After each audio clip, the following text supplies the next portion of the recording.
We are going to open the floor up now for some Q&A. And I also want to remind you that for those that want to talk in a much more intimate setting, we're going to have the round table from 10:15 until 11:45, and it's in Regency B. So at the end of this session, you exit and turn to the right, and that's where it will be from 10:15 until 11:45. But for now, I'd like for the audience to engage in dialogue with this big data overwhelming discussion.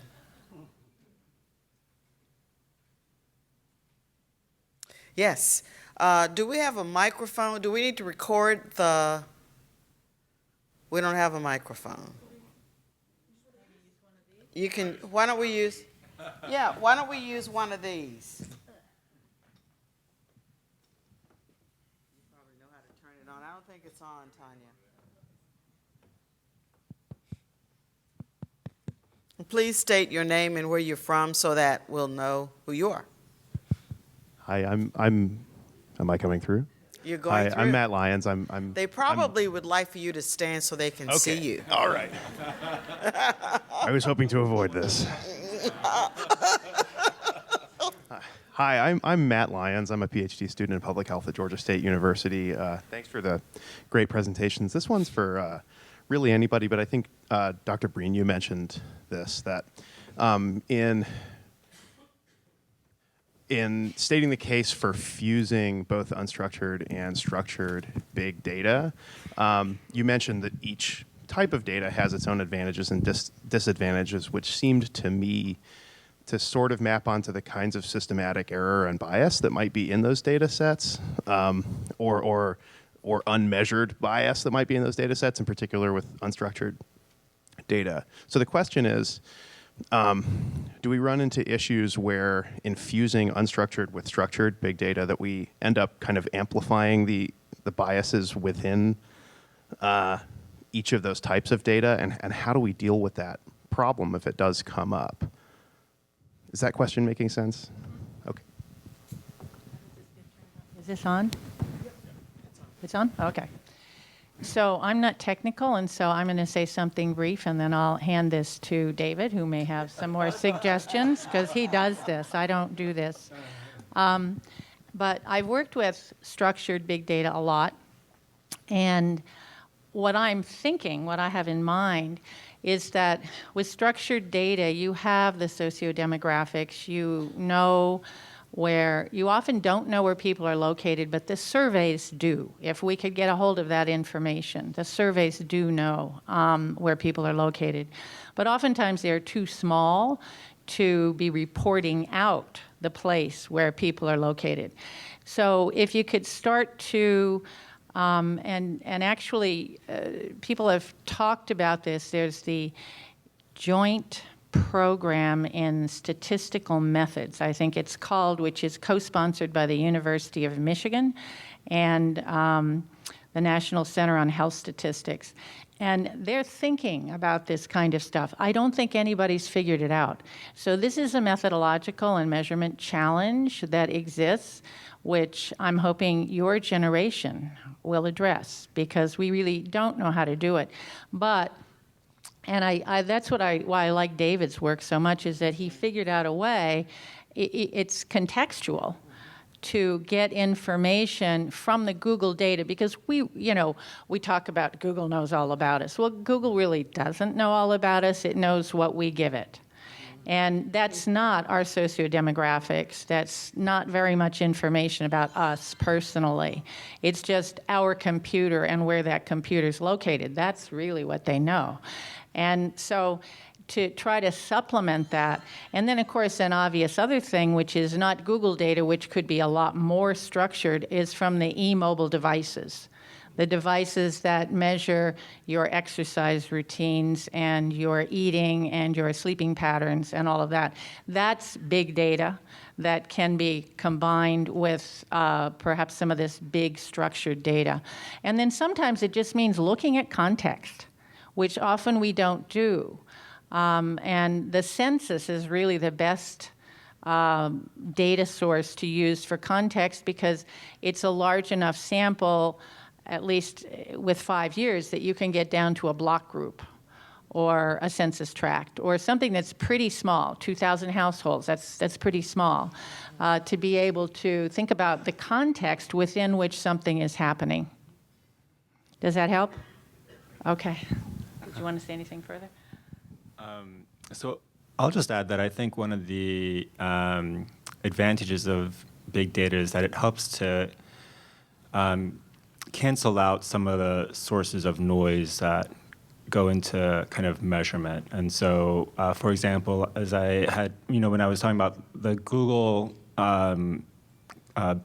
query-based proxy of area racism, it's based on the concentration of Google searches containing the N-word. And again, not all searches for the N-word are going to be necessarily motivated by racism. Someone could be doing writing a report on the usage of the term, for example. But so there are some assumptions that go into a measure like that. So one of the assumptions is that racism still exists. Right? And so if we can't agree on that, we are not going to be friends. That's just a given.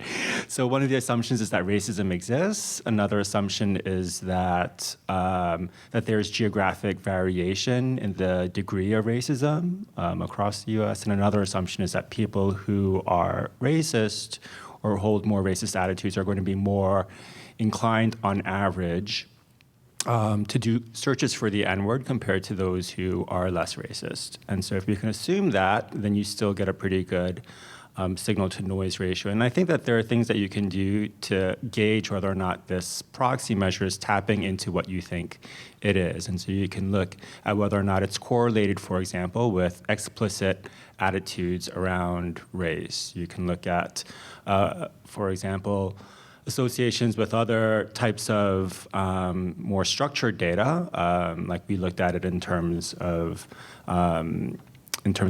patterns in mortality and other health outcomes. The person who developed the measure, Seth Stevens-Davidowitz, he looked at it in relation to voting patterns and found that those areas with higher concentration of these Google searches for the N-word were less likely to vote for Barack Obama. And so, there's things that we can do to kind of validate some of these big data types of sources of population measurement. I think it's something that's been gaining traction. Others have looked at, for example, Google searches for the word gun. And again, not all searches for the gun are going to be motivated by wanting to buy a gun, but it is correlated with gun ownership rates. Things like Google searches for the word God are associated with levels of religiosity. And so I think that there are ways we can capture population level characteristics beyond kind of the more traditional individual survey methods. And hopefully, when we aggregate all this data, it will cancel out some of these sources of noise, these measurement error. I just want to say one more thing. If you go on HD Pulse, there's a lot of information that is mapped for the whole United States and then for counties within the United States, similar to the map of Alabama that David showed. And so you can get an idea of the socioeconomic levels, income, education. You can get an idea of the mortality rates in the different areas. And you can start to kind of correlate in your mind where you think some of those issues might be that you might want to look at. Shep. Yeah, I'm Shep Kellum. I have a long history with you all. But I want to call your attention to... I'm sorry? Oh, okay. Is that better? Anyway, not to repeat myself, but I have had a long history with you guys. And what I really want to call attention to is that I work at a school of public health. This is a society in which we bring public health from different disciplines together in one place. Who's missing? Well, teachers are missing, And teachers are responsible for how kids do early on in school. So from kindergarten into first grade, you find an enormous population of kids who, in fact, come from all these data, all these families. And I want to make the point to you that we are poorly organized to include teaching, and it turns out in the society, and it turns out that about 50% of teachers coming out of teachers' colleges have no training at all in classroom behavior management. How to teach kids to be students is an enormously important piece of data. And we need to collect the data and invite teachers in schools of education to join us. Public health is not just about health, it's about the public. We have to learn that we can't afford to have any more lack of immunization for measles. Measles happens among kids. Kids go to classrooms. It all begins with entry into first grade and after birth and the ensuing years. You can do a lot with what we've got by organizing, and I think that we have to pay attention to the fact that about 50% of all teachers graduating have not had any background in classroom behavior management. We can't afford it. These data are not inexorable. They happen as a result of studies after the fact. If you want to get in before the fact, you have to, in fact, involve those people in the public who are responsible to work with us to move forward with kids getting an education. And we have to integrate, for example, pediatricians, mental healthers for children, and schooling and teaching into one good social system for socializing kids, integrating schools and mental health and pediatrics into a common society that understands how you intervene early about moving kids forward. And I think we should pay attention to where the enemy is and include the enemy as our friends in the next generation. Thanks. I think Dr. Kellum just set an agenda for our incoming president. I'm sure Willie is somewhere in the audience. There's Willie, okay. And so, the person in the back, Tanya, that's been standing for a few minutes before this person. So, you okay? Okay. But make sure we get it there. This will be quick. I'm Marianne Pence from the University of Southern California, and I actually have a question to raise. When you were talking about social media data and the use of Twitter and documenting and Google and documenting the N-word, I was very surprised that the states that use that a lot, they weren't all southern states. In fact, there was a lot of the Midwest, central part of the United States. And it occurs to me that when you're talking about social isolation, and we've been focusing on the health risks for blacks versus whites, that social isolation occurs negatively with impact no matter what your race is.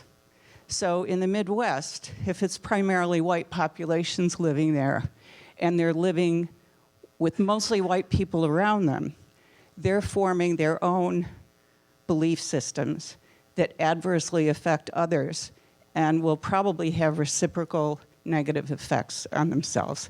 Can anybody address that in terms of looking at social isolation not for just one racial ethnic group, but for any racial ethnic groups that live together and don't have exposure to mixed groups? I'll let them answer, but you found a way for me to mention, and I'm not promoting this book at all, Dr. Jonathan Metzl, who's a physician at Vanderbilt University, just released a book, 2019, Dying of Whiteness. And so as I looked at some of the map that David showed us, in the Midwest is where he did a lot of his work. He's showing how white people are dying much younger. So the lifespan of white people is decreasing in those states with the highest rates of racial resentment. So it's affecting all of us. not only those that are recipients of this oppression, but those that are engaging in those behaviors. And David mentioned it very clearly about some of the internal processes occurring among people who engage in these racial acts. And he documented from national big health data to show how it really is affecting whites, and particularly white men, as a consequence of racism. So we don't escape, regardless of what we look like. And I don't know if they want to say something. So I think West Virginia had the highest concentration of Google searches for the N-word, and so some of these areas in rural Appalachia are characterized by fairly high levels of Google searches for that term. And I think Dr. McBride makes an excellent point. Hate harms the soul, and so we did do some supplementary analyses looking at this Google search-based proxy in relation to white mortality rates, and also found significant associations. I think those associations were not as strong as those that we found with black mortality rates, but there was a significant association with white mortality rates. We didn't publish those findings, though, because we view racism as a social toxin specifically among blacks, and we didn't want to distract the readership from that message. So just a couple of additional points. And thank you for, I didn't know that book, Dying of Whiteness, but I'm going to read it.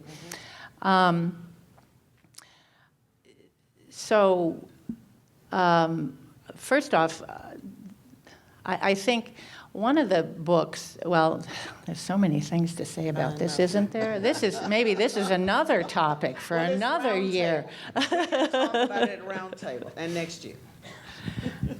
But, I'll pass because we'll talk about it at the round table. Yeah, we'll have time at the round table, but I do want our president-elect, Dr. Prada, to have some. And this is the last comment, and then we'll have coffee and go to Regency B for a continuation of the dialogue. My name is Dennis Embry. I'm from Tucson, Arizona, and I'm a prevention scientist who's done a lot of public health things. I want to thank you for the most exciting, interesting, mind-blowing presentations that I've seen at SBR in a very, very long time. The data that you showed and the methodologies that you presented to us deserve major public attention. These are a set of major public health policy issues, and members of Congress, our state legislators, our governors, our city mayors and councilors need to know the kind of information that you have portrayed.